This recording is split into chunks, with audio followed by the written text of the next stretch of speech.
Next up is multiplication of decimals.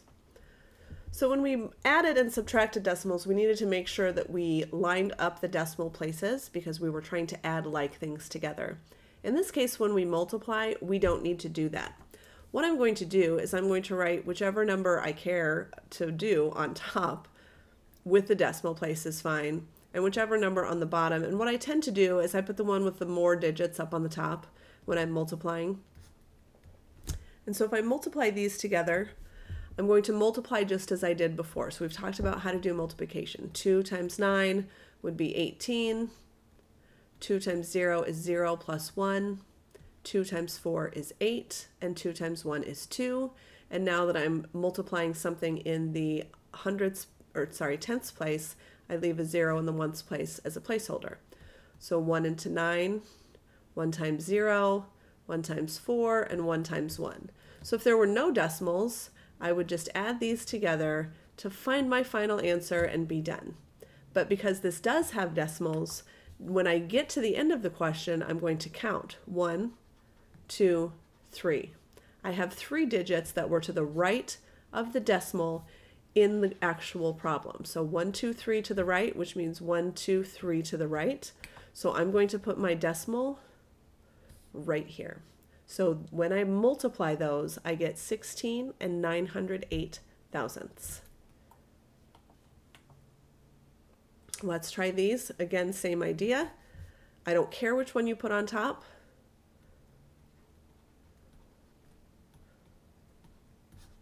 But we're going to multiply. So 1 times 9, 1 times 4, 1 times 0. You don't really need the zeros. Put a 0 as a placeholder because now I've moved on to the tenths place. 2 times 9 is 18. 2 times 4 is 8 plus 1 is 9. And 2 times 0, again, we don't really care about.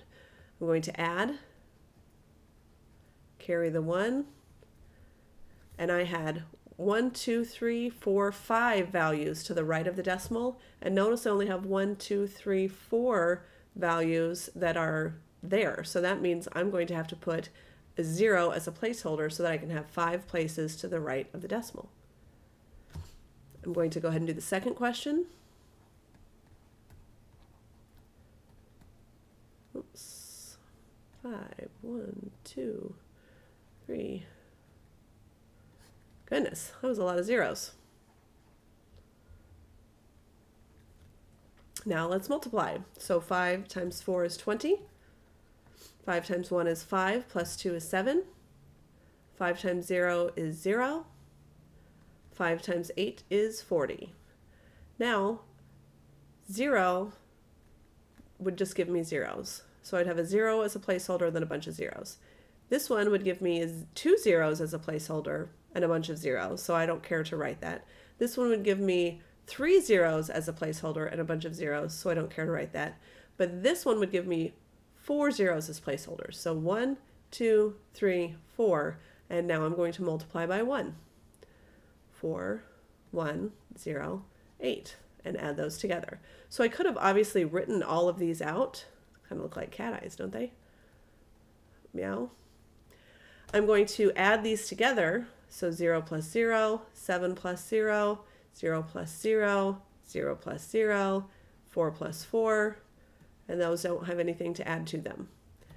In the question, there are 1, 2, 3, 4, 5, 6, 7.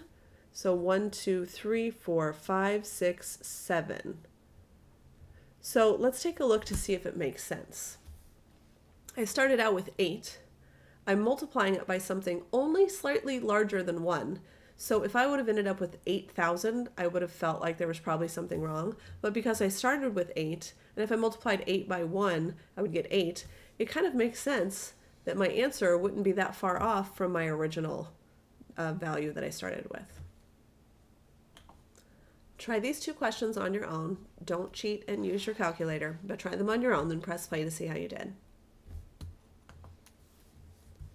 Again, when we are multiplying, it doesn't matter which value we put on top and which value we put on bottom. It does matter that we keep that decimal right where it is in the question and that we have numbers that are stacked even if they're not the same place value. In this case, it happened to work out that my place values lined up, but remember with multiplication, it's not necessary. So 4 times 2 is 8, 4 times 4 is 16, 4 times 9 is 36, plus 1 is 37, carry that 3, 4 times 0 is 0 plus 3, and 4 times 1. Then I put a 0 as a placeholder. 9 times 2, 9 times 4, oops, I forgot my 1. 9 times 4 is 36, plus 1 is 37. 9 times 9 is 81, plus 3 is 84. 9 times 0 is 0, plus 8. And then 9 times 1. And now I've moved over 2 places, so I need 2 zeros, and everything times 1 is very simple multiplication. And now I'm going to add my values. 8 plus 0 plus 0, 6, 8, 0. Add that 1 and the 7 and the 7 and the 2. Carry the 1. I get 12. Carry the 1. There's a lot of carrying of 1s here. And I get 22. Carry the 2. And I get 11. Carry the 1. And I get 2. And now I need 1, 2, 3, 4, 5, 6. 1, 2, 3, 4, 5, 6. So 2, and then a decimal, and then 1, 2, 2, 7, 4, 8. And that would be my answer. For my next question, again, it doesn't matter which one goes where. I usually put the one with the fewer digits on the bottom, and now I'm going to multiply.